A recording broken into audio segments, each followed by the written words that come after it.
Alhamdulillah sudah selesai melaksanakan melihat makam Rasulullah Sallallahu Alaihi Wasallam.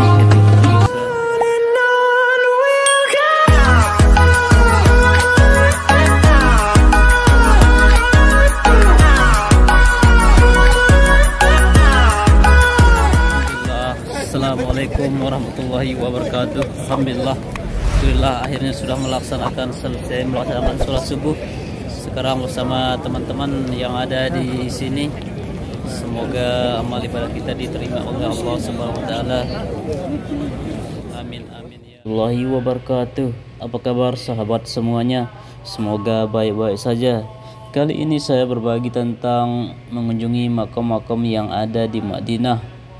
Yang pertama, kita setelah melaksanakan sholat subuh berjamaah, kita akan pergi mengenal makam baki di Madinah, pemakaman kerabat Nabi Muhammad Sallallahu Alaihi Wasallam.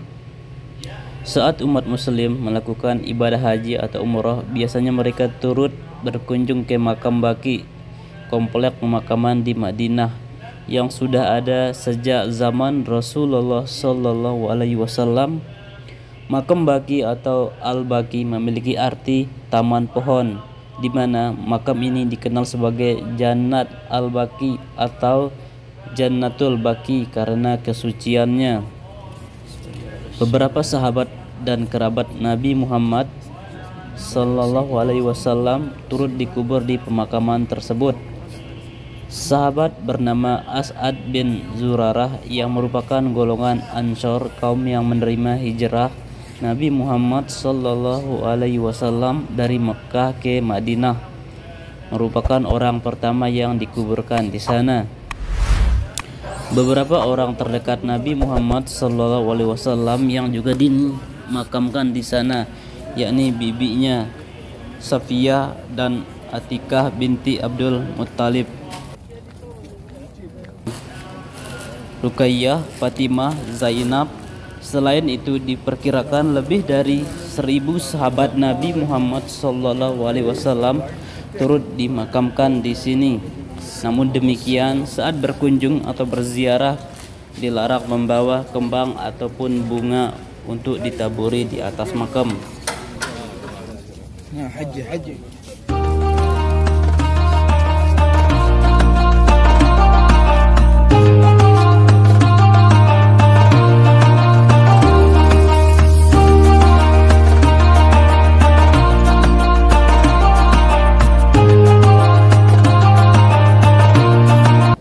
Ini adalah Gunung Uhud, di mana Gunung Uhud adalah sebuah gunung di utara Madinah dengan ketinggian sekitar 1077 meter. Gunung ini adalah lokasi pertempuran kedua antara Rasulullah Sallallahu Alaihi Wasallam bersama para sahabat radhiyallahu anhum dan para pasukan kafir Quraisy Mekah.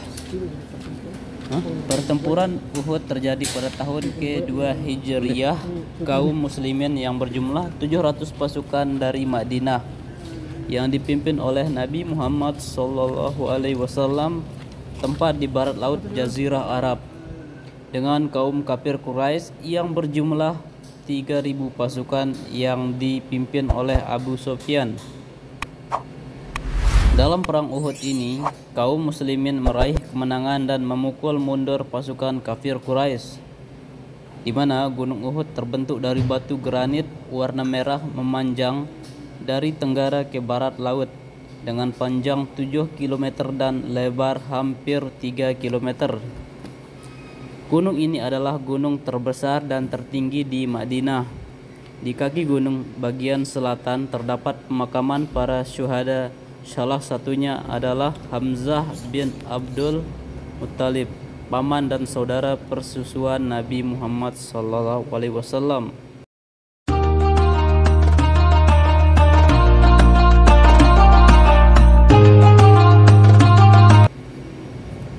Dan kita akan lanjut ke Masjid Qiblatain. Ini adalah Masjid Qiblatain. Masjid Qiblatain artinya Masjid Dua Kiblat adalah salah satu masjid terkenal di Madinah. Masjid ini mula-mula dikenal dengan nama Masjid Bani Salamah karena masjid ini dibangun di atas bekas rumah Bani Salamah. Letaknya di tepi jalan menuju kampus Universitas Madinah di dekat Istana Raja ke jurusan Wadi Akid atau di atas sebuah bukit kecil di utara. Dan ini adalah situasi di luar Masjid Qiblatain. Di luarnya ini sekarang banyak bangunan kita lihat. Oke, sekarang kita menuju ke Masjid Quba. Kita jalan dulu menuju Masjid Quba, agak jauh dari Masjid Qiblatain.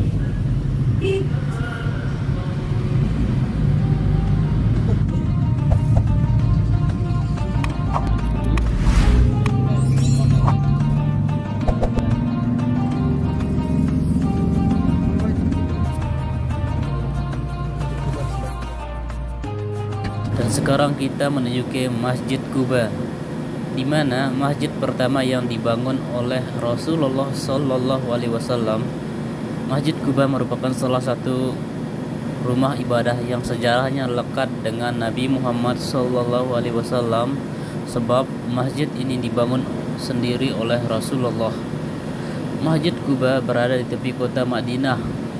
Kala itu Nabi Muhammad baru saja menyelesaikan perjalanan hijrah dari kota Mekah ke langsung memerintahkan untuk membangun Masjid Quba.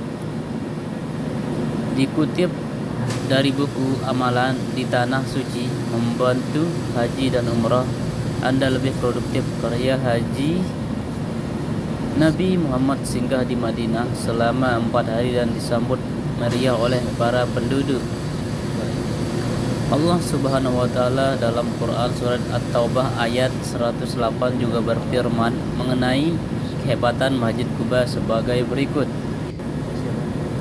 Artinya, janganlah engkau melaksanakan sholat dalam masjid itu selama-lamanya. Sungguh masjid yang didirikan atas dasar takwa sejak hari pertama adalah lebih pantas engkau melaksanakan sholat di dalamnya. Di dalam ada orang-orang yang ingin membersihkan diri. Allah menyukai orang-orang yang bersih.